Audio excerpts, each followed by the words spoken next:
Hey, I'm Di McQueen, licensed clinical social worker, family and addiction expert. I'm here with Dr. Brian Jackson, my longtime cohort who specializes in the field of addiction. Welcome to Healing Families Shattered by Addiction. Di and I have worked with addicts, alcoholics, and their families for over 30 years combined.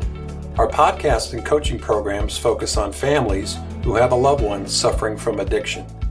Our experience has been that this disease affects families as much, if not more, than the addict or alcoholic. Is your world spinning out of control? Are you codependent? Are you experiencing worry, loss of sleep, and difficulty concentrating? If so, you're in the right place. Brian and I have both personally lived it, learned it, and now we're going to teach you tools and techniques on how to get your life back that you thought was shattered by addiction. Okay, let's dive in. Hi, everybody. This is Dr. Jackson with Healing Families Shattered by Addiction. I'm here with my partner, Diane McQueen. She is a licensed clinical social worker. She's also a master's level certified addiction professional and advanced art therapy. And that does not mean drawing pictures. It's accelerated resolution therapy, which is a very cutting edge technique actually for people suffering from trauma, which I'm really proud to watch what she does with that. She has an advanced degree in that and has, given people a lot of relief from traumas that they've had in the past. But I'm getting in the weeds because today we wanted to talk about 2026 because today is December 31st, 2025. So happy New Year early to you, Di. And to you, my dear fellow, my fellow partner in crime. And thank you for 13 hours early. It's 11 o'clock in the morning. That's okay. We start early. We are that personality, aren't we? We like to start early. And thanks for blowing my skirt up. I wish I could do the same for you, but no. What now? I said, thanks for all those wonderful compliments. I said, thanks for blowing my skirt up. And I wish I could do that for you. But since you don't have one, I don't wear a skirt. I don't wear a skirt. And I seriously, I don't lie. It's like I'm getting too old. Like I was telling somebody the other day and complimenting them on their progress and, letting me be part of their journey for 2025. And he just struggled so much with, acknowledging the growth and the work that he'd done. And I'm like, dude, I'm not blowing smoke up your butt. I'm telling you, because it's not going to change my life. If you weren't doing well, I would let you know too, because then I'd be doing you a disservice. But the truth be told, I'm honored as well. You have so many wonderful talents, and all of your advanced degrees and all of that doesn't really matter. I think the most important thing, even though you do have all those wonderful credentials, the one thing that I really love about the way that we operate, Bri, is kind of like just like calling it like it is, and our own personal experience really plays into this a lot. And for that, I'm really grateful because, we like to dummy it down and really just become part of everybody's journey because we've both been on that journey. And I think that really helps. This is Healing Family Shattered by Addiction, but family and addiction experts and you and I our motivation is to try and help people. And, people who have the addiction lie to themselves. But as a counselor, there's no pointing us being less than honest. And sometimes some of the things that we have to say might be uncomfortable for the person to hear. Absolutely. But I really think that they need to hear it, or otherwise we would be doing them a disservice. And, back to the person that I was paying a compliment to, and this will be our lead into Sober January of 2026. He hasn't drank in a while, and one of his friends who is a Navy pilot came back to town and they used to drink together, and he feels very, very uncomfortable disclosing to him that he hasn't, that he doesn't drink and doesn't want to drink, and the pressure that he feels. So, and I think, as a matter of fact, he did slip once and then felt terrible about it. And I said, if he really was your friend and cared about you, and you told him that, you have an alcohol use disorder and you want to stop, don't you think he would support you? And he goes, yeah. I said, well, here's an idea. You guys are good buddies. He drinks a lot. Why don't you ask him, like you would ask him to go work out with you or go for a run with you or go to dinner with you? Why don't you do dry January with me? And so dry January has really taken off. You and I did this last year. We talked about 2025 in dry January. Now here we are coming up on 2026. A lot has changed over the course of 2025 in terms of alcohol consumption, which we're excited about sharing with you. But so 2026, dry January. Um, I'll just give you a little bit of a take on it. For people who are social drinkers that do it, I think the benefits that they'll reap from it are, your complexion changes for the better, your sleep, you get back a good REM sleep. You might lose weight because alcohol is full of sugar and calories. Might have higher energy. You might find that you're more focused and motivated at work. You might find that you're happier and less stressed.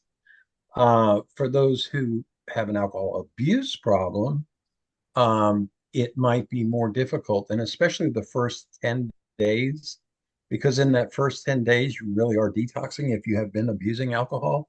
And so a lot of people's sleep is disturbed and they might feel out of sorts, because they've gotten so used to drinking.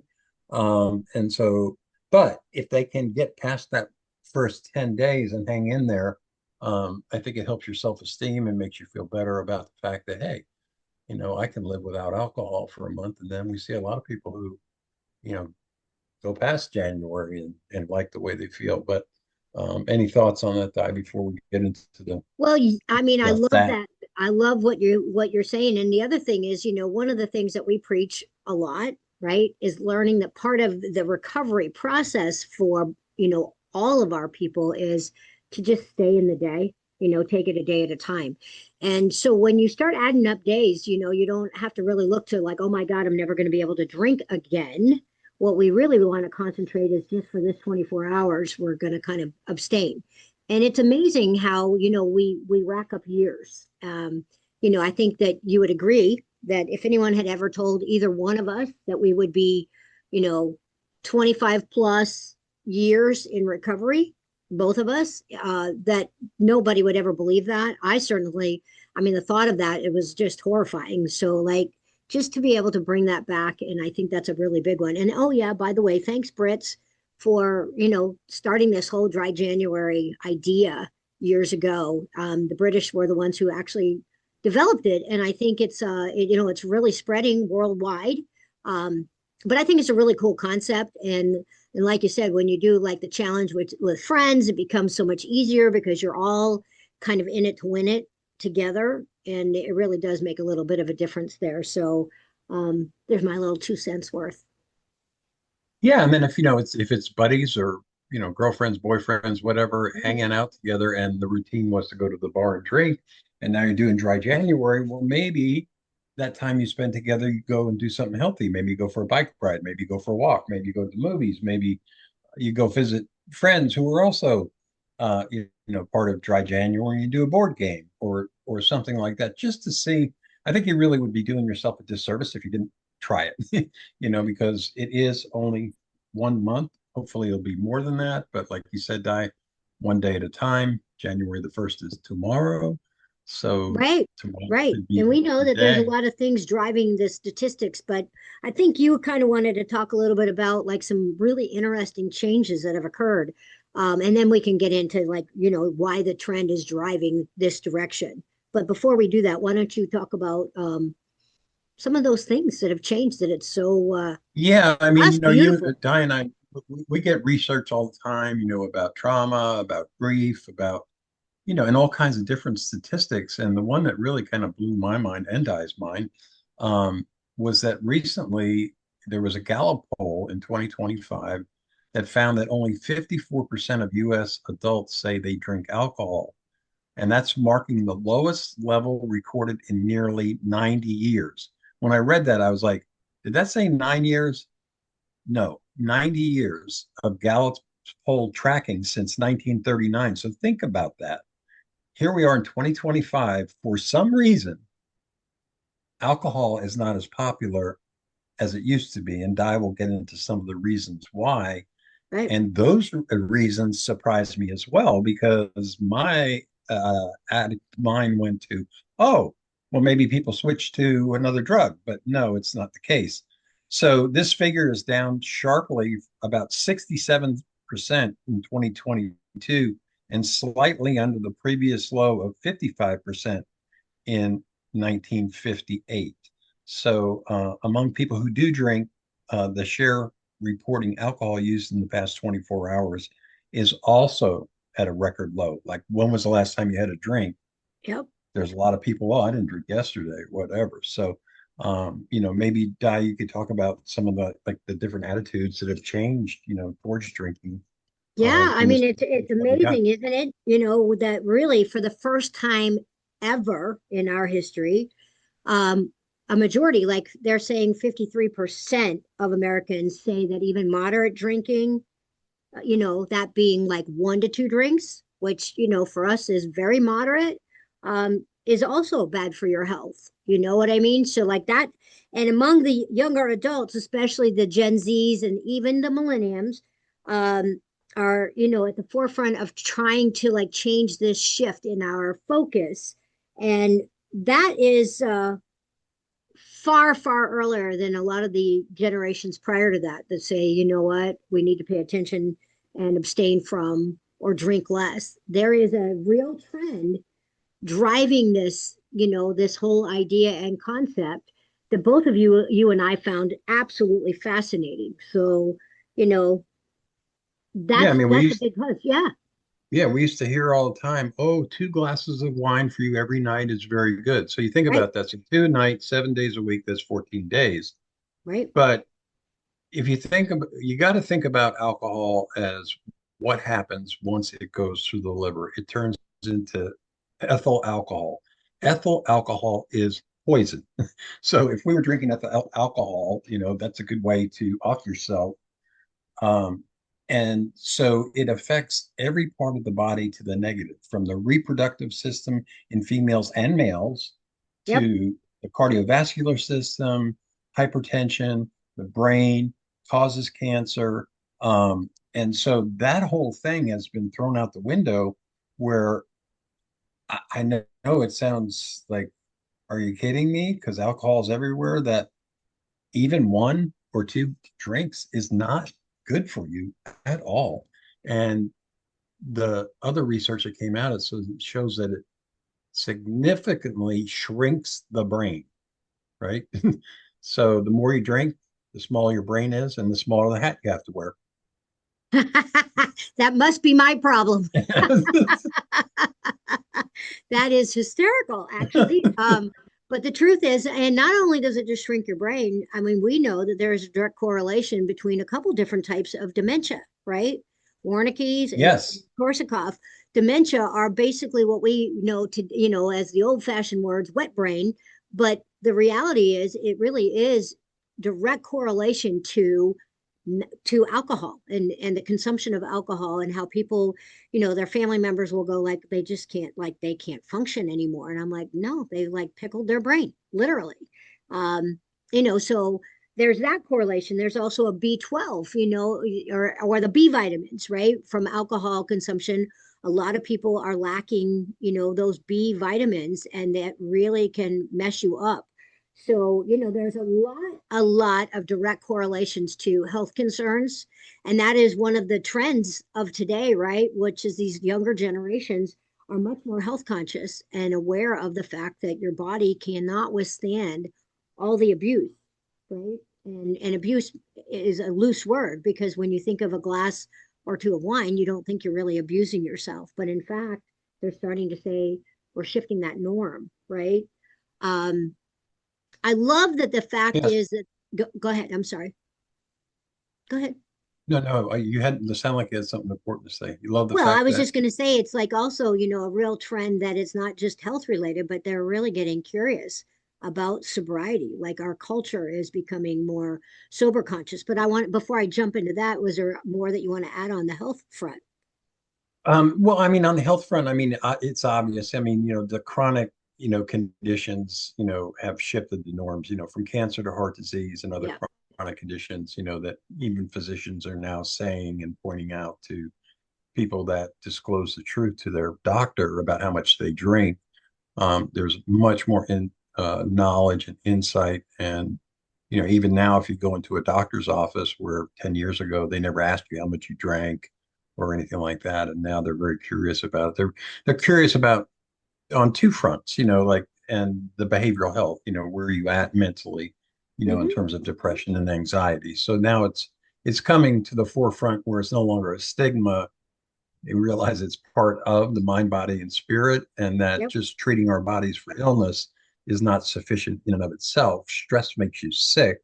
So if Yep. you're keeping things to yourself, it's important to maybe get a referral to a counselor or a sober or a support group, not necessarily a sober support group, to be able to talk about what's going on with you. And like you were saying, this sober, curious culture that's now developing within the United States, and again, shame on me. My mind went to, oh, okay, well, they're not drinking alcohol. They must be smoking cannabis or they must be doing something else. But the social movements and trends like Dry January, which is what we're talking about right now, I mean, it is a big movement. I mean, if you ask the average bear walking down the street if you've heard of Sober January, most people have heard of Sober January. You're right. um, Alcohol-free lifestyles and wellness-focused choices have encouraged many people to cut back or completely abstain. And I just noticed, like looking around, I mean, there used to be this big, like um, I don't know, like this craze of IPA beers and breweries and all this stuff, and they're all kind of going out of business. I mean, which is sad for them, in terms of finances and stuff. But um, people are not frequenting bars like they used to. Part of that probably too is drinks are now like crazy numbers, like 18, $20. There Yeah. has been a surge of Mocktail. non-alcoholic Yeah. beverages, like a non-alcoholic cocktail to feel like, I don't know, like you're kind of Like you are celebrating part of youth. or But celebrating or whatever. Yeah. yeah. Um, Do you but know, I wanted to yeah, tell you that even, that always crack me up. It's like now that I know what alcohol does. Hey, Di, let's celebrate. We knock down four fingers of bourbon. Hey, we celebrated. yes, and then we heard for 3 days. Exactly. Right.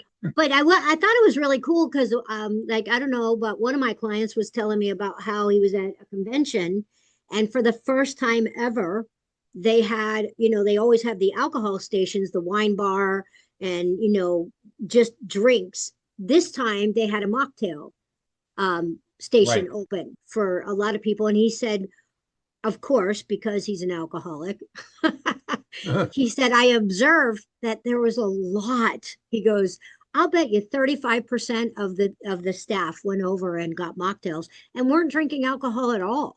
He said, and I was kind of blown away by that because I really always thought I was this leper. And I said, yeah, how about welcome to reality, right? Because we always think that people are going to notice these things. And I'm like, nobody really cares that you're drinking alcohol as much as you think they do. And it's so that to me was a really kind of a cool thing. But you mentioned something that's really important. The economic part of this has just, it's almost mind blowing, and people are making a good living and all of that. But when you go out and spend, $200 a night on alcohol, um, which is only now, a few drinks versus what it used to be. If we went out and spent $200, it was like, oh, wow, like this is a big deal. But today's world, it's really not, but it's a big hit in someone's pocketbook, especially for these younger people. So I think there's a conscious awareness around the economic portion of all of this as well, in addition to the wellness factor, which I happen to love being, a wellness person myself.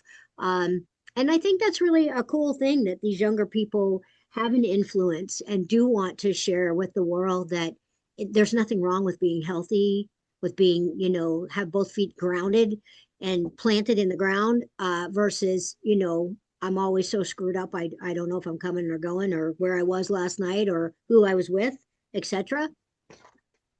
So I think that's Yeah, a really wonderful. my 20 something clients, it's interesting almost to the person. They would rather save their money and spend their money to go on a trip somewhere and make memories, like, be it Europe, be it wherever.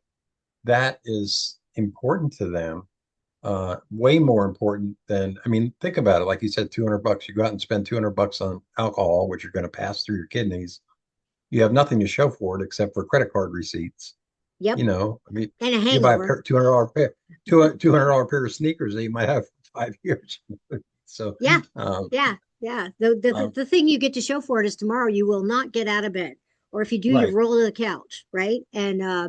And maybe hug the toilet bowl a few more times. But we know from from our own life experience that those things were like, why am I doing this to myself? But the shift is real. And it's not just even in just the US, right? The coolest part is this is kind of a global movement, where everybody is like this younger generation is really starting to get on board with, we want to have a healthier lifestyle. And, it's just a really cool thing to observe, to watch, to be a part of. So yeah, I mean, I think that's a pretty cool reason to start off the year in a sober way. Yeah, and so that non-alcohol alternatives, that you talked about, the alcohol-free beverages and low alcohol options have surged in popularity as substitutes. So as you go into dry January, and maybe you're struggling with, I'd like to go out or whatever, everything is about money, right? So now there's bars that have opened up and they're thriving, the ones that are doing mocktails. Yeah, they Not the really are. IPA, but not the IPA beer bars. They're gone. The breweries are gone. So, if it doesn't have alcohol in it and it makes you feel better to go, try a non-alcoholic beverage, there's an option for you right there that involves quote unquote drinking, but not drinking alcohol. Um, and then you touched on this, Di. This is just not happening in the United States. The trend is especially notable in the United States because we have the research right here at our hands, Yeah. and you and I get information on a regular basis through emails and stuff. But declining drinking habits among younger generations have also been observed in other countries, reflecting broader global shifts in attitudes towards alcohol. And so I go one step further and I think about you with adult children of alcoholics and ACA and how that's important. So if you think about these younger kids coming up where alcohol is not a part of their life, they don't want it to be a part of their life, they want to make memories, then we're looking at a generation of people who are going to be parents that are sober, Yep. that are going to that the childhood of their children will be a lot more hopefully level than our generation, the generation behind us, that alcohol was a big part of their social life and the way they lived. So Yeah, I mean, it's a wonderful trend. Wonderful, right? Because here's the thing. We both know from all of our work, right? The first step is you have to get sober, right? That doesn't necessarily mean you're emotionally sober. What it does mean is you have a fighting chance to then learn behaviors that are healthier versus what we learned from, growing up in that type of dysfunction. And that is, I mean, you touched on something that's obviously very dear to my heart, which is, breaking those cycles for generations to come. And, that it's a really exciting trend to be able to say, there is hope for our younger generations that they don't have to suffer at the hands of those types of abuses. And yeah, it's it's a wonderful, exciting. I think it's really, very, very exciting. Very exciting. I mean, it that's a may great work us out of a job, but that's okay too. wouldn't that be wonderful? Wouldn't that be wonderful? That would be the happiest day of my life, really. So you go, okay. um so I mean, for sure, so this is just one take on what a dry January looks like, um and why it's so important for us to continue to talk about it. I think that we both agree that, watching people, and in our experience, watching people get sober and live sober is so fulfilling. When we have one of those clients that calls us after 10 years or looks us back up because they want to just talk about some stuff, which we both had happen recently, it is the coolest thing ever when you hear someone go, guess what? I just got my 10-year chip, or I just got Right. this. And I don't know about you, but I can speak for myself. My heart just warms up and I'm like, wow. you know um they always like to tell us how we had such a huge hand in that, and I'm like, well, I don't know if we did or didn't, because we know that it's an inside job. But listen, if one of the things that we said got one person sober and they bring it to somebody else, we've done our job well. And we'll fight for dry January any year there is, because we'd like to see people living comfortably in their own skin and being able to move forward in the directions they want to move for the reasons they want to, not because they're stuck in this muck and mire. So, yay for that.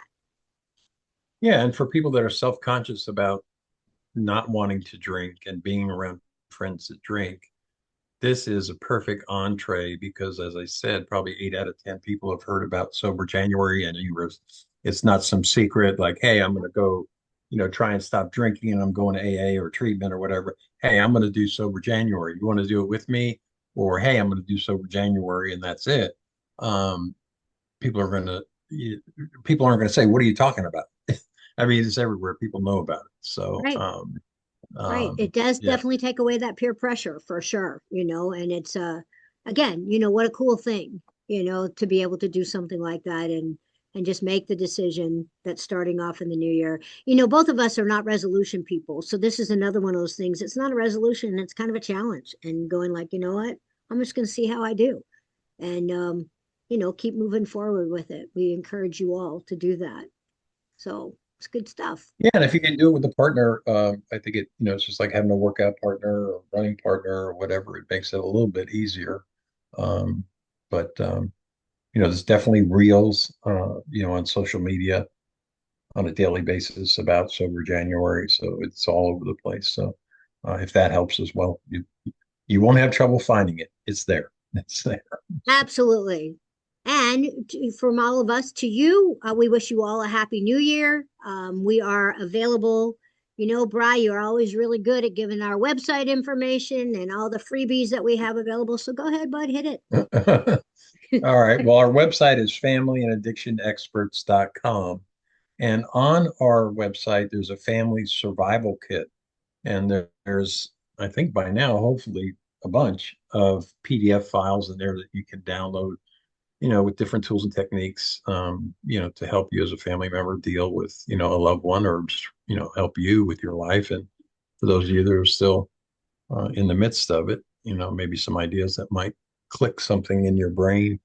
But the other cool thing we have on there is that we have a free consult. It's a 30-minute consult. You can sign up for that. You can click on it. It'll show you a calendar. It'll show you times that Di and I are both available, that we can meet with you for 30 minutes. And again, we're here to help people. We're not here just to take, if we don't feel like we can be of service to you and help you help yourself get into a better spot, we will tell you. If we feel like we can help you help yourself, we will tell you that as well too. And that doesn't cost you anything. And we get to meet you and you get to meet us and, kumbaya, whatever. But in All any right, event, but Kumbaya. anyway, yeah, this is hopefully we're going to have a new sponsor, I think, sometime here in 2026. We'll announce that to you when that happens. We're excited about that. And Happy New Year, my dear. And Happy New Year to you as well. And this is Healing Family Shattered by Addiction, and you will hear us the next time. I think we're debating about uh, doing the live one where you can see our faces. So I'll have to put on makeup. So we'll do that. Yeah, there you go. All right. All right, later. Thanks so much for joining our podcast, Healing Families Shattered by Addiction. We'll be back in a couple of weeks with more important tools, techniques, and ways for you to focus on you instead of the alcoholic or addict in your world. Until then, please go to our website, familyandaddictionexperts.com. That's familyandaddictionexperts.com. You'll also see links to our Facebook and Instagram pages. Please also, if you have any emails that you would like to send us, that's info@familyandaddictionexperts.com. That's info@familyandaddictionexperts.com. With any thoughts, feelings, questions that you may have for us, we would love to hear from you, and we look forward to seeing you in a couple of weeks.